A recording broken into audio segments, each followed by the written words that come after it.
अरे रे रे रे, क्या कर रही है कलमुही? कितना वक्त लगेगा तुझे बर्तन धोने में? हाँ, इतने देर से बर्तन ही धो रही है। हाँ, तूने क्या समझ रखा है?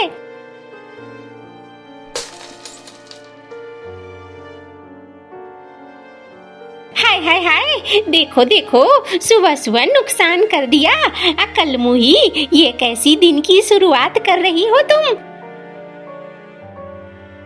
अरे क्या हो गया? क्यों चिक चिक चिक चिक करती रहती हो? तुम्हें तो लगता है जैसे कोई काम ही नहीं है। उस बेचारी बिन माँ की बच्ची के पीछे पड़ी रहती हो। अरे रे रे, देखो देखो, कौन बोला? हाँ, अरे ये घर संभालना मेरी जिम्मेदारी है। इस घर को देखना मेरी जिम्मेदारी है। मैं जैसे चलाऊंगी वैसे ही चलना होगा। तुम ज्यादा चपड़ चपड़ मत करो। अरे मीनू, ऊपर वाले से डरो। ऐसा नहीं करना चाहिए कि तुम्हें ऊपर वाला बहुत कड़ी सजा दे। अरे माँ, क्यों तुम लोग चिल्लम चिल्ली कर रहे हो? मेरी नींद खराब हो रही है। पता नहीं तुम लोग सुबह सुबह क्या शुरू कर देते हो। हाँ हाँ महारानी, क्यों नहीं। एक वहाँ सुबह सवेरे जग कर घर के कामों में लगी है और तुम सिर्फ सोई रहो। देखो, मेरी बेटी को कुछ ना कहना। हाँ, वो अभी बच्ची है। हाँ हाँ, ये तो बच्ची है और वो जो अभी काम कर रही है वो बहुत बड़ी हो गई है, यही कहना चाह रही हो ना? अरे रे रे, घर के मामलों में तुम मत बोला करो। और तुम जाओ बेटी, आराम से सो जाओ, कोई तुम्हें परेशान नहीं करेगा। हाँ माँ, जा रही हूँ। अरे क्या कहूँ, ऊपर वाले देख रहे हो ना। बस तुम ही अब कुछ कर सकते हो, मैं तो खेत चला। सुन रही, आज तूने बर्तन तोड़े हैं और इसकी सजा तो तुझे मिलकर रहेगी। अम्मा, मैंने जानबूझकर मैंने नहीं तोड़ा है। जा, आज तू पूरे आंगन की सफाई करेगी, तभी तुझे खाना मिलेगा, वरना खाना नहीं मिलेगा। जा, काम कर।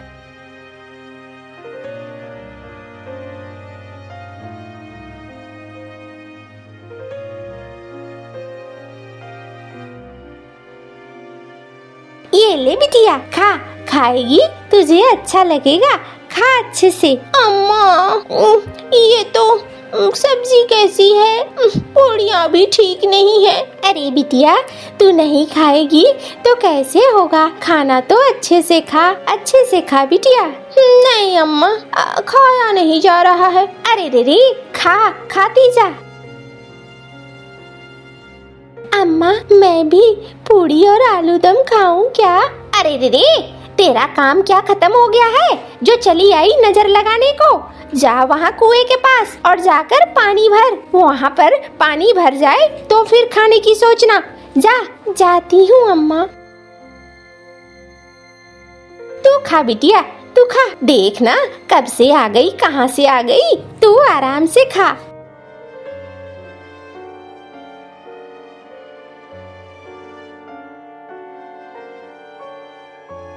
ओई माँ!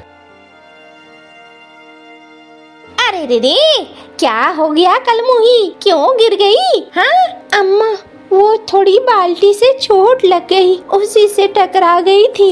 अरे रे रे, सांस पीटी सिर्फ चीजों का नुकसान ही करवाएगी तू, मुझे सब पता है। और तो कोई काम नहीं है तेरा। अरे मीनू, ये क्या लगा रखा है तुमने? हाँ, छोटी सी बच्ची को ऐसे परेशान मत करो। बिन माँ की बच्ची है, तुम्हारे हाथ आई है तो तुम तो इसके साथ बुरा बर्ताव ही कर रहे हो। अरे रे रे बुड्ढे, दूसरे के कामों में टांग अड़ाने से बाज नहीं आता है तू। तेरे पास तो लगता है और कोई काम ही नहीं है। मीनू, जुबान तो ठीक कर ले, ऊपर वाले से डर, वरना किसी दिन तुझे बहुत बड़ा खामियाजा भुगतना होगा, याद रखना। अरे रे, जा जा, यहाँ से जा। मुझे ज्ञान देने की कोशिश ना कर। यहाँ से जितनी जल्दी निकल सकता है निकल जा।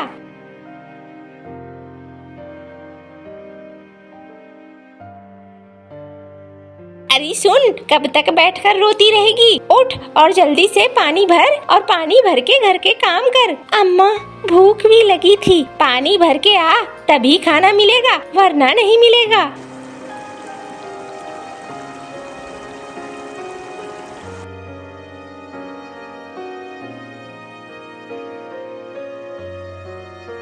अम्मा भूख लगी है, ये ले खा ले। अम्मा पूरी और अरे दे जुबान तो देखो, जीभ एकदम लप लप कर रहा है। खाने को इसे चाहिए पूरी और सब्जी। हाँ यही खा, तू इसी के लायक है।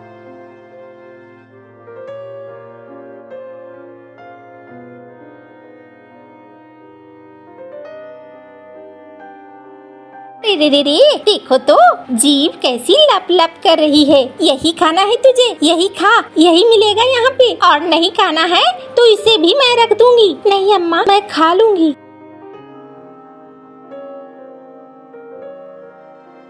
अम्मा तुम कहाँ चली गई? नहीं अम्मा मुझे कितना परेशान करती है, कभी मुझे प्यार नहीं करती, ये बिल्कुल ठीक नहीं है। मैं बहुत दुखी रहती हूँ, लेकिन अम्मा मेरी सुनती भी नहीं है।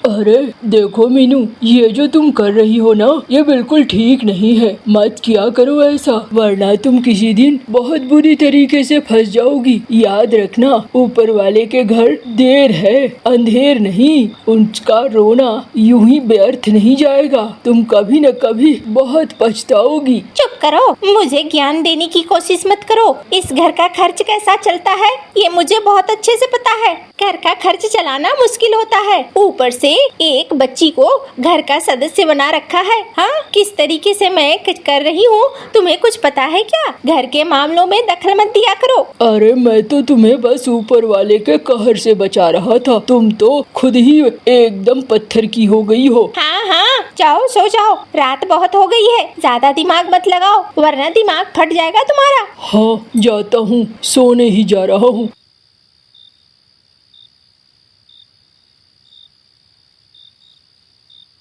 मुझे ठंड भी लग रही है और आज अम्मा ने मुझे बाहर निकाल दिया है। मैं घर कब जाऊंगी, कैसे सोऊंगी? अम्मा को कोई चिंता नहीं है। अम्मा क्यों ऐसा करती है?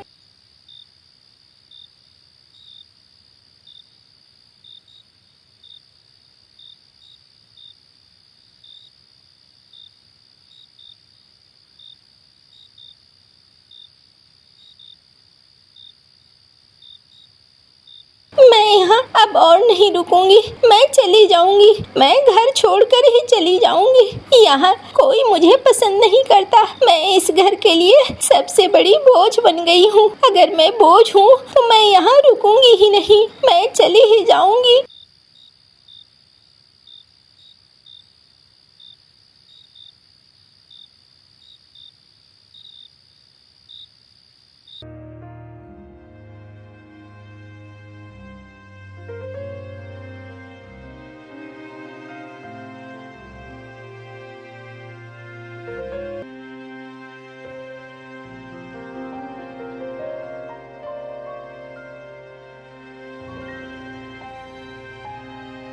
अरे तुम्हारे हाथ में तो ये पानी का लोटा है।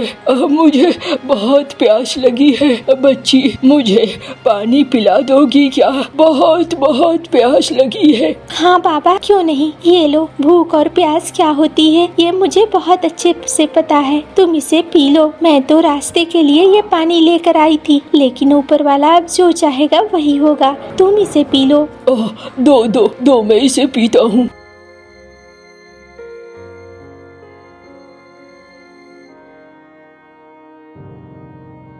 तुम बहुत अच्छी हो। ये जंगल मेरा है और मेरे में बहुत सारी शक्तियाँ हैं। मैं अपना रूप बदल सकता हूँ। इसी वजह से मैं यहाँ आने वाले हर पंछियों को पहले देखता हूँ, वो उनके विचार कैसे हैं वो अच्छे हैं या नहीं, तभी उन्हें जंगल में घुसने की अनुमति मिलती है, वरना उन्हें बाहर का रास्ता दिखा दिया जाता है।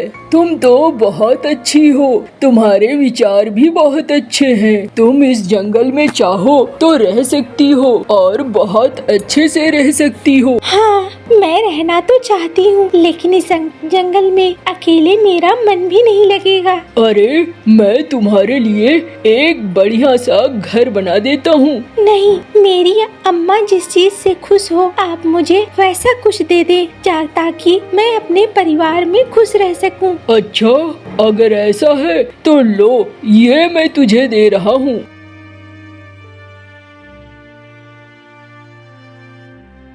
बैठ जाओ इसमें, ये तुम्हें अपने घर ले जाएगा और तुम्हें तुम्हारी माँ प्यार करेगी।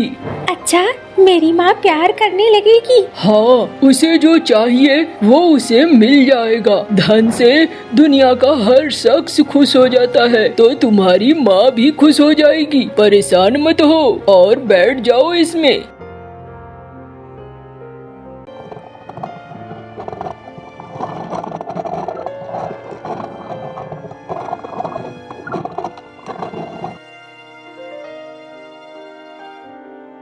अम्मा, बाबा। अरे मेरी गुड़िया, वापस आ गई तू। अब बच्ची, मैं तुझे कहाँ कहाँ नहीं ढूंढ रहा था। कहाँ चली गई थी तू? माँ की बातों का बुरा मानकर कहाँ चली गई थी तू? अरे रे, हाय हाय, ये क्या है? इतना सारा सोना, इतना सारा दौलत, ये कहाँ से लेकर आई है तू? अरे मुझे दो, मुझे दो। नहीं अम्मा, आप इसे नहीं छू सकती है। ये मुझे जंगल में एक जादुई कबूतर ने दिया है, वो सिर्फ मैं ही छू सकती हूँ। अरे तू बता, कैसे कैसे कैसे मिले तुझे सोने? अरे रे रे रे, मैं तो क्या करूँ समझ में नहीं आ रहा है। अम्मा, मैं तो जंगल में काफी अंदर चली गई थी। मुझे एक बूढ़ा पंछी मिला, मैंने उसे पानी पिलाया और पानी पीने के बाद उस बूढ़े पंछी ने मुझे ये सब कुछ दिया और कहा इसे सिर्फ मैं ही इस्तेमाल कर सकती हूँ और कोई इस्तेमाल नहीं कर सकता है। अच्छा किया उसने, वो जरूर बहुत ही ज्यादा बुद्धिमान होगा। उसे पता होगा मेरे घर में एक लालची बैठी हुई है जो तुम्हारी सारी संपत्ति को हड़प लेगी, इसीलिए उसने ऐसा कहा होगा। चलो अच्छा है। अरे रे रे रे, तुझे क्या लगता है मैं अपनी बिटिया को भी भेजूंगी? और मिंकी, मिंकी तू कल ही जाएगी जंगल और तू भी लेकर आएगी इतना सारा सोना, इतनी सारी गहने। देख लो मीनू, तुम लालच कर रही हो, कहीं ये लालच तुम्हें बहुत भारी न पड़ जाए। अरे रे रे रे, जीवन में अगर थोड़ी बहुत मुसीबतें आती हैं तो झेलना सीखना होगा। हम बिना रिस्क के थोड़ी फायदा होता है। मैं तो अपनी बिटिया को भेजूंगी। देखिए कल मुही रात में गई और कितना सारा धन लेकर आ गई। मेरी बिटिया भी जाएगी। जाओ, जो मन में आता है करो। चलो चिंकी, चलो। हाँ बाबा, मैं कमरे में ये सब कुछ लेकर चलती हूँ। अरे ये कल मुही तो धनवान हो गई, कोई बात नहीं है, मेरी बिटिया भी हो जाएगी। मैं भी उसे पानी देकर वैसे ही भेजूंगी। देखना मेरी बिटिया भी धनवान हो जाएगी।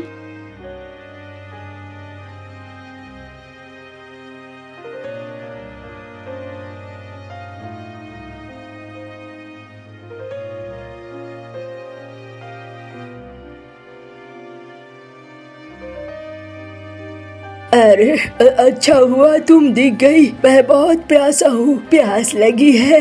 मुझे अपने पास जो पानी है वो दे दो। मेरे पास और कोई काम धंधा नहीं है क्या जो मैं इस जंगल में पानी पिलाती फिरूं? मैं तो यहाँ सोने चांदी हीरे लेने के लिए आई हूँ। कहाँ है वो? और जंगल में न जाने मुझे कितना देर चलना पड़े और मैं क्या प्यासी मरूंगी? हाँ बुड्ढे कहीं के, इस जंगल में तुम कर क्या रहे हो? अरे रे रे, जाओ जाओ, हटो मेरे रास्ते से। तुम तो लगता है बिल्कुल अपनी माँ की तरह हो, अपनी बहन की तरह जरा भी नहीं हो।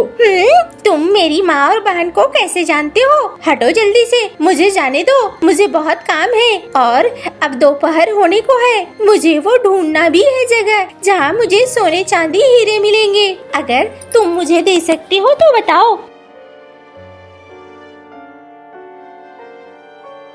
अरे ये मैं ही था, लेकिन तुम बहुत दुष्ट हो। तुम्हारा मन पत्थर का है। तुम दया बिल्कुल नहीं हो और तुम दयालु बिल्कुल नहीं हो। तुम्हारी सूरत और सीरत जरा भी मेल नहीं खाती है। अगर दिल ऐसा है तो तुम्हें तो पूरा का पूरा पत्थर का बन जाना चाहिए। जाओ, तुम पत्थर का ही बन जाओ।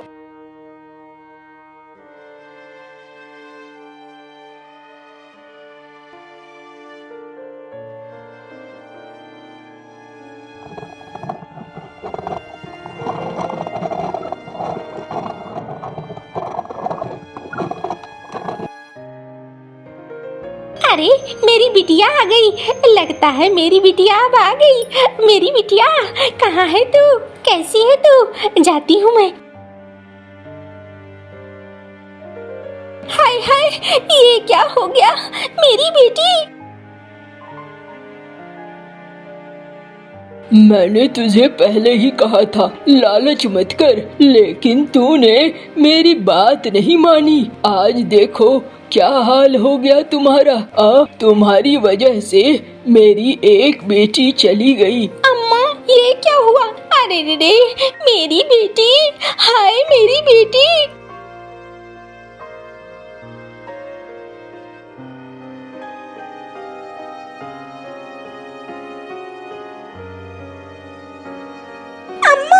ये क्या हुआ? अम्मा। अरे छोड़ दो, तुम उसे मत छुओ।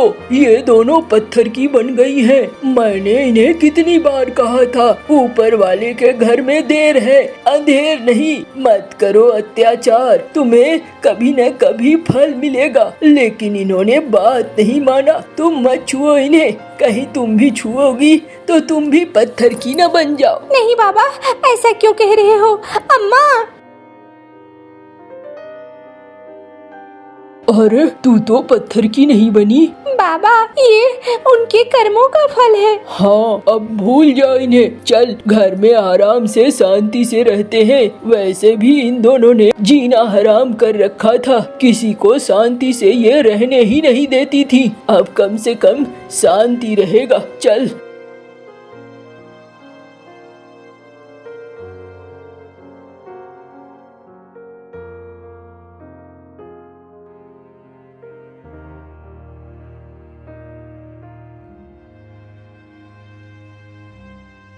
अरे बिटिया, मैंने कहा ना, कर्मों का फल है। ऊपर वाला कर्मों का फल जरूर देता है, इसलिए उधर मत ध्यान दो। जो फल दे दिया सो दे दिया। अब हमें अपने जीवन की शुरुआत करनी चाहिए। उनके बारे में सोच सोच कर अपना वक्त बर्बाद नहीं करना चाहिए। दूर किसी जंगल में चिंकी चिड़िया अपनी माँ टुन्नी चिड़िया के साथ रहती थी। चिंकी चिड़िया के माता पिता उससे बहुत प्यार करते थे। एक दिन टुन्नी चिड़िया बीमार पड़ जाती है और उसे अपनी बेटी की चिंता सताने लगती है। उसी चिड़िया के पड़ोस में एक कौवी रहती थी, जिसकी एक सौतेली बेटी थी। वो कौवी अपनी सौतेली बेटी पर बहुत अत्याचार करती थी। एक दिन वो अपनी सौतेली बेटी को झाड़ू से मार रही थी। टुन्नी चिड़िया यह सब देखकर वहाँ जाती है। ना मारो, इसे मत मारो कौवी, ये अभी बहुत छोटी है। ये मेरी सौतेली बेटी है, सगी नहीं। अगर मारूंगी नहीं तो इसे शिक्षा कैसे मिलेगी? बहुत कोशिश करने के बावजूद वो उस कौवी को रोक नहीं पाती। टुन्नी चिड़िया अपने घर वापस चली जाती है। अगर मैं मर गई तो मेरी बेटी का क्या होगा? इसकी सौतेली माँ भी इसे ऐसे ही मारेगी जैसे वो कौवी अपनी सौतेली बेटी को मार रही थी। जब शाम को चिड़िया का पति घर लौटता है तो उसकी पत्नी उससे कहती है, सुनो जी, मैं बीमार हूँ। अगर मैं मर गई तो तुम दूसरी शादी मत करना, वरना सौतेली माँ मेरी बेटी पर बहुत अत्याचार करेगी। रानो, मरे तुम्हारे दुश्मन, तुम ये कैसी बातें कर रही हो? तुम जल्द ही ठीक हो जाओगी। नहीं नहीं, आप मुझसे वादा करें कि मेरे मरने के बाद आप दूसरी शादी नहीं करेंगे। मैं वादा करता हूँ कि मैं कभी भी दूसरी शादी नहीं करूँगा। कुछ दिन इसी तरह गुजर जाते हैं। मम्मा चिड़िया की हालत बिगड़ती गई और एक दिन वो मर जाती है। चिंकी अपनी माँ से लिपटकर बहुत रोती है। उठो उठो ना माँ, तुम उठ क्यों नहीं रही हो? माँ, कुछ तो बोलो। अपनी बेटी को इस तरह तुम कैसे छोड़ सकती हो? माँ, माँ उठो ना माँ। अपनी बेटी को ऐसे रोता देख पापा चिड़िया उसे चुप करवाता है। बेटी चुप कर जाओ, जाने वाले कभी लौट कर नहीं आते। चुप कर जाओ बेटी। अब पापा चिड़िया ही अपनी बेटी का ध्यान रखता था और दाना भी लाता था। एक दिन एक तोता वहाँ आता है। तुम कब तक भाभी के गम में इसी तरह डूबे रहोगे? मेरी मानो तो तुम दूसरी शादी कर लो। चिंकी अभी बहुत छोटी है, इसे माँ की जरूरत है। फिर पापा चिड़िया ना चाहते हुए भी तोते की बात मान लेता है और एक टुन्नी नाम की चिड़िया से शादी कर लेता है। टुन्नी चिड़िया शक्ल से बहुत ही मासूम थी। वो अपने पति के सामने चिंकी से बहुत प्यार करती थी, लेकिन उसके पीछे वह चिंकी पर बहुत ही अत्याचार करती थी। अरे ओ महारानी, चल उठाओ, झाड़ू उठाओ और झाड़ू लगाओ। और खबरदार, अगर अपने पिता से कोई बात की तो मैं तुझे भी मार दूंगी और तेरे बाप को भी मार दूंगी। नहीं नहीं, आप ऐसा ना करना। आप जैसा कहेंगे मैं वैसे ही करूंगी। आप मुझे मार दे, मगर मेरे पिताजी को कुछ मत कहना। फिर चिंकी सारे काम करती और डर के मारे अपने पिता से भी कोई बात ना करती। चिंकी बेटी, तू ठीक है ना? तेरी माँ तेरा ख्याल भी रखती है क्या? चिंकी एक नजर अपनी सौतेली माँ की तरफ देखती है और फिर कहती है, हाँ पिताजी, माँ मेरा बहुत ख्याल रखती है। ठीक है, मैं 2 दिन के लिए दूसरे जंगल जा रहा हूँ। अपनी माँ के साथ साथ ही रहना, कहीं अकेले ना जाना। फिर पापा चिड़िया वहाँ से चला जाता है। अब आएगा मजा। अब देखती हूँ इस चिंकी की बच्ची को। चल चल जा, जल्दी से मेरे लिए भोजन लेकर आ। माँ, मैं अभी भोजन लेकर आती हूँ। चिंकी को एक दाना ही मिलता है। वो एक दाना लेकर घर वापस आती है। तुझे मनहूस, ये सूखा दाना ही मिला था। मेरे लिए कोई फल वगैरह नहीं ला सकती थी? टुन्नी अपनी सौतेली बेटी को मारने लगती है। माँ, माँ मुझे मत मारो। माँ, मुझे बहुत दर्द हो रहा है। माँ छोड़ दो। माँ, माँ मत मारे मुझे। चल अब घर के काम करो, वरना मैं तेरे पिता को जान से मार दूंगी। कबूतर गुजरता हुआ चिंकी की चीखें सुन लेता है और वो जाकर चिंकी के पिता को सारी हकीकत बताता है। कुछ ध्यान अपनी बेटी पर भी दे दिया करो। तेरी दूसरी पत्नी बहुत अत्याचार करती है उस बेचारी पर। ये सुनकर पापा चिड़िया जल्दी से घर भागता है। जब पापा चिड़िया घर आता है तो टुन्नी फिर से चिंकी को बड़े चम्मच से मार रही होती है। मनहूस, मर जा तू। मैं आ गया हूँ, मुझे सब पता चल गया है। अब तुम मेरी बेटी पर और जुल्म नहीं करोगी। चल भाग यहाँ से। नहीं पापा, अगर आपने मेरी सौतेली माँ को मुझे मारने से रोका तो यह आपको जान से मार देगी।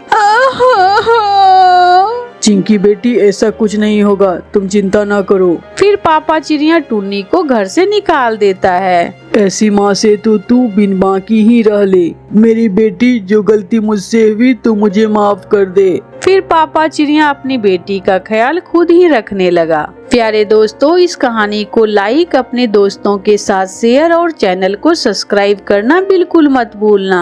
आपका धन्यवाद। कालू कौवे ने नया नया मोबाइल लिया था, इसलिए आजकल तो वो सारी रात सोता ही ना था। कहाँ गया उस तोती का नंबर? उस तोती से बात करता हूँ। कालू कौवा हरियाली तोती का नंबर निकालकर उस पर कॉल करता है। रात को इस समय कौन है? हरियाली तुम्हारा फोन बज रहा है। सोते में ही हरियाली तोती कॉल को यस करती है। कौन है? मैं तोता हरे रंग का मैं तोता, टे करता जाऊं गाने सुंदर सुंदर गाऊं। बदतमीज, रॉन्ग नंबर है। नंबर देख कर मिलाओ, मैं नहीं जानती हूँ तुम्हें। फोन बंद कर दो, छोड़ो, ऐसे फिजूल नंबरों से फोन आते ही रहते हैं। हरियाली तोती फोन बंद कर देती है। डर गई, सुंदर तोती डर गई, फोन ही बंद कर दिया,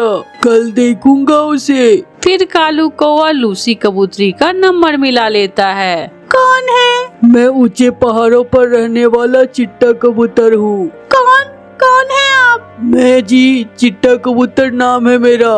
मैं बहुत सुंदर हूँ। तो मैं क्या करूं? मेरा पति तुमसे भी ज्यादा सुंदर है। आप मुझे तंग ना करें। बात तो करो ना, मुझे नींद नहीं आ रही। मैं भी अपने पति को बताती हूँ, बदतमीज बूढ़े पक्षी। लूसी भी फोन बंद कर देती है। कोई भी मुझसे बात नहीं करता, किस्मत ही खराब है मेरी तो। सुबह हो जाती है। सभी पक्षी अपने अपने कामों पर जा रहे थे, मगर कालू कौवा जो रात भर मम्मा पक्षियों को तंग करता रहा, वो सो रहा था। आजकल कालू कौवे को बहुत आजादी मिली हुई थी, क्योंकि उसकी पत्नी गोरी कौवी अपने मायके जो गई हुई थी। माँ, मुझे अपना फोन देना, मैं कालू से तो पूछूं कि कब आएगा मुझे लेने। फिर गोरी कौवी अपनी माँ से मोबाइल लेकर अपने पति को फोन करती है। कालू, मैं कब से तुम्हें फोन कर रही हूँ, कहाँ थे तुम?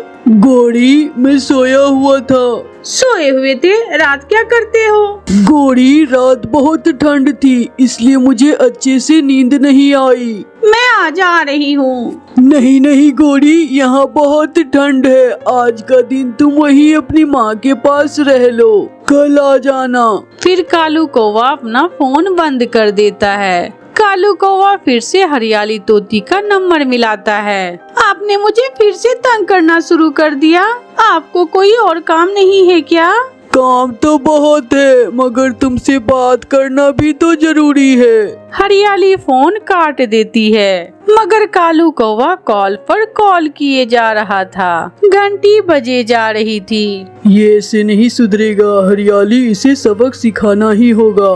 तुम बात करो इससे, और यह जो भी पक्षी है इसी किसी तरह नदी पर बुलाओ, फिर देखना मैं इसके साथ क्या सलूक करता हूँ। फिर हरियाली कालू का फोन सुन लेती है। अगर मेरे पति को मालूम हो गया तो वो बहुत लड़ेंगे। आप मुझे दिन में ऐसे फोन न किया करें। तो टाइम बता दे, मैं कब करूँ आपको फोन? माँ कसम, मैं आपको तंग नहीं करूँगा। शाम के बाद रात को बात करेंगे। बाय, अब फोन ना करना।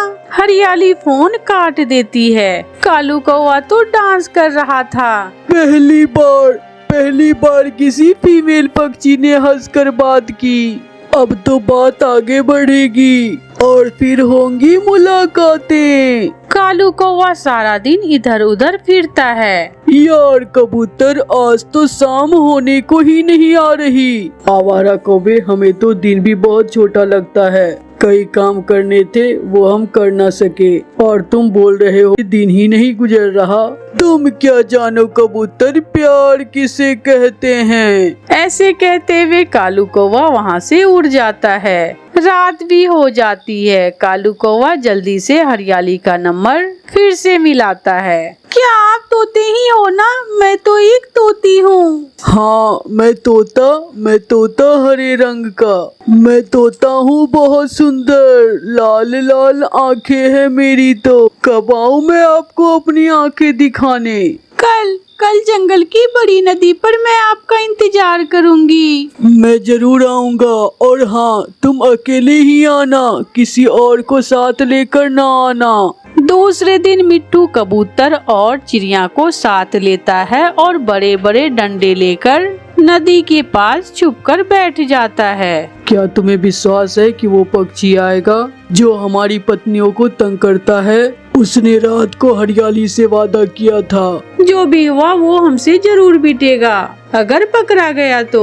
हरियाली तोती भी सज धज कर नदी पर बैठी हुई थी कि कालू कौवा लाल ऐनक लगाकर अपने पंखों पर हरे पत्ते बांधकर आ जाता है। मैं तोता, हरे रंग का मैं तोता। आप वही तोते हैं ना फोन वाले? मैं कब से आपका इंतजार कर रही हूँ। हाँ मेरी तोती जी, मैं वही हूँ। देखो तो मेरे पंख आधे काले और आधे हरे कैसे लग रहे हैं? बहुत सुंदर, और अब तो और भी सुंदर हो जाएंगे। तुम भी बहुत सुंदर हो मेरे सपनों की रानी। पीछे से चिड़िया, कबूतर और मिट्टू भी डंडे लेकर आ जाते हैं। मारो मारो इसे, छोड़ना नहीं इस बेशरम कौवे को। मेरी पत्नी को तंग करते हो, आज देखता हूँ तुम्हें काले कौवे। काले कौवे, सारी रात तुम हमें सोने नहीं देते हो। मुझे जाने दे प्लीज, मुझे जाने दे। मुझसे गलती हो गई, मैं फिर ऐसा नहीं करूँगा। फिर सब पक्षी मिलकर कालू कौवे को मार मार कर बंदर बना देते हैं और वो बिखरे हुए बालों के साथ रोता हुआ अपने घर चला जाता है। हाय माँ, बहुत मारा, जालिमों ने मुझे बहुत मारा। प्यारे दोस्तों, इस कहानी को लाइक करना बिल्कुल मत भूलना। आपका धन्यवाद।